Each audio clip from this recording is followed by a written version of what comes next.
Hi there. Ooh. How you doing? Welcome back to Willow Rock Sports Desk.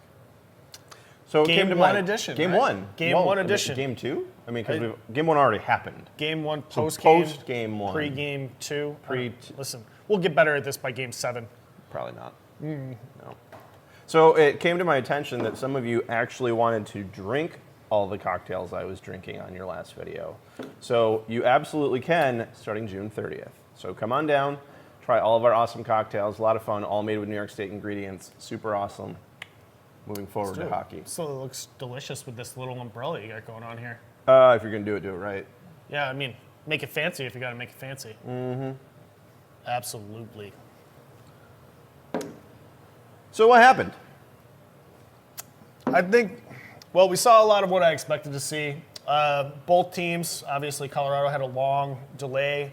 They had a lot of speed. They came out hard and fast. You saw a lot of choppiness from Kemper, but he hasn't played in even longer than the whole team. Yeah. So you're talking all the way back to game 1 of the last series against Edmonton. So he was injured, right? Yeah, he got hurt. So he was coming back from injury. Got hit in the face with the puck, as well as he had the eye injury from the first round back with Nashville. So there was a lot going on there. So series.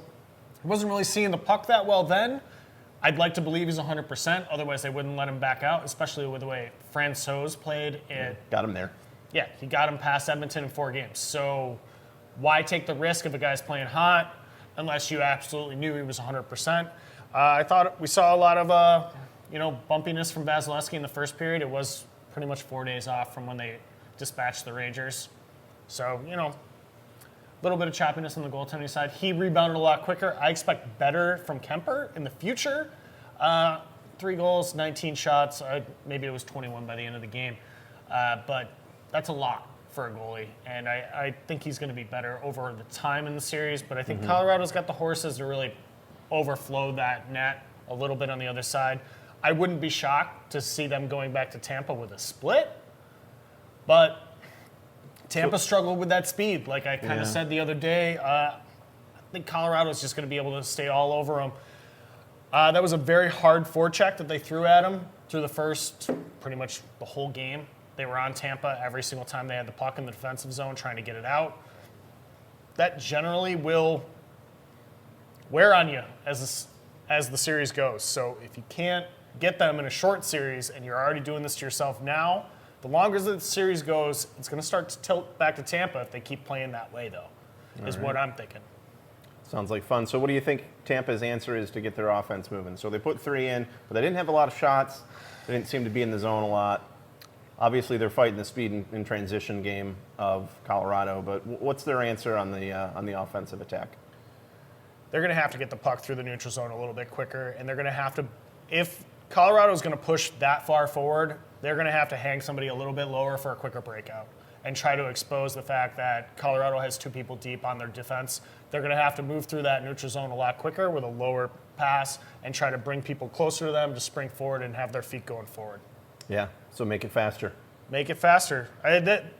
It's like a full court press in basketball. You got to get around it. Once you get around it, there's usually a little bit of a hole, but that's basically what Colorado did yesterday. Yeah. So if you find a way to break through it with your defense moving the puck up, you're going to have luck through the neutral zone and then luck carrying the puck into their zone.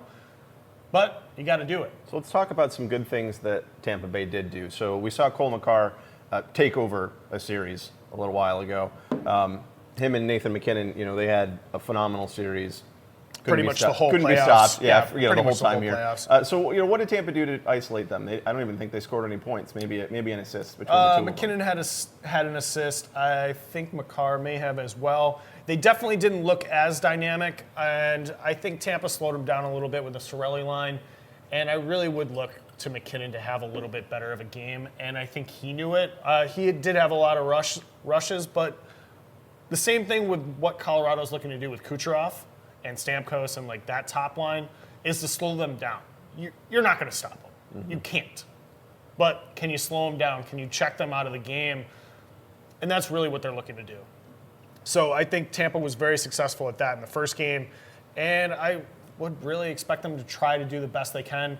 And I would think Bednar is going to try to get McKinnon away from Cirelli as much as he can, while Cooper tries to keep him. Like, why force that matchup at home when you can get him away from him as much as possible. But McKinnon's one of the best players in the world. So like, Yeah, at home you get last switch. So Yep. yeah. So let's move forward to game 2. What are some things that you see in game 2 that we can look forward to as this series kind of shapes up? bet wise, definitely. Because Lord knows I lost all my bets last night. Yeah. In terms of the betting pool, I'm thinking overs for the goals. Looks as good. long as we stay in that 6.5 range, Yep. I think you're going to be looking at overs. We got any more overtimes, you think? You know what? The way that they played, it was a lot closer checking than I expected it to be. I thought we'd see a little bit more open play from on both sides, but I think overtime's possible. I'm not expecting every game to go to overtime, but I wouldn't be shocked to see it a couple more times. With Vasilevsky being as good as he is and Kemper being a little bit dicey right now, I wouldn't be shocked to see overtime in game 2 and then maybe no more after that. But that's kind of all right. So we're dialing in an over for game 2. Yep. So give me a stone cold lock for this series. What's a good series long bet you can look at here? Series long bet. I hope you got your bet in on Colorado for the series is where I would be. That's where my bet went. I would expect McKinnon to probably put one in the back of the net this next game. So if you're going to take a goal scorer, I would go anytime. Don't do your first goal scorer. Tells me now. I would expect the same thing from Colorado in game 2. Come out hard and fast and probably put one in the first 10 minutes to try and set the tone for the game. And I would expect somebody on Colorado to probably score the first goal of the game. I don't know that it will be Lehkonen again, but Yeah, probably not. I didn't look that up. I just remembered it, so Yeah. that might be wrong. But I would expect that. I expect more out of Nichushkin, so I would say that on the point, looking for player points, Nichushkin's probably going to be on that radar for me. Same thing with McKinnon and Makar. Same thing with Kucherov. Like, if you're going to try to parlay a bunch of guys together that's just going to get a point, those are the guys that I'd be looking at. Like, those guys are producing. I looked at Stamkos from the last series. He was clicking on all cylinders. So I had him on my goal scorer parlay, and I did not get it.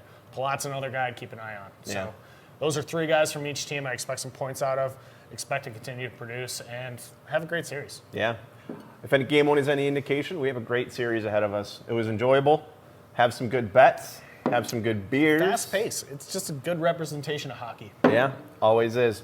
Join us soon for Willow Rock Cocktails on the 30th, and before that, come on down for a beer. And more Sports Desk for all these games for some reason. Yes! Woo! What is the flattest state? If you said Kansas, you would be wrong. The flattest state is Florida, with a high point, Britton Hill. It's in the Panhandle, 345 feet. There are buildings in Miami, twice, almost 3 times the height of the highest point in Florida. Thank you for joining this week's installment of Florida Facts with me, your host, Robbie Cunningham.